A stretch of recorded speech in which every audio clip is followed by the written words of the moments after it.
Okay, Harley, here is your 636 SA sitting on my 48 CJ2A. Same motor that you've got, no problems. Let's take a look down inside.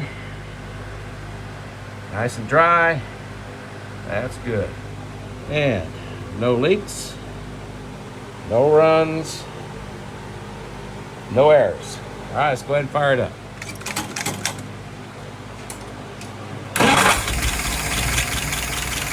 All right, if your timing is perfect, that's what you'll get every time.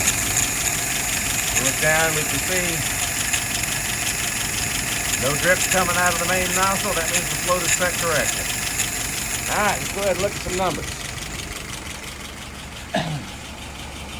Idling at about 680. That's good, that's good. Fuel pressure, 2.75, right where it should be. Vacuum is at 23.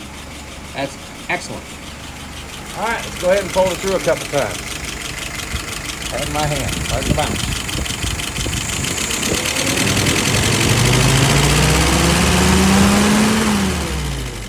No stumble, that means the metering rod is set correctly.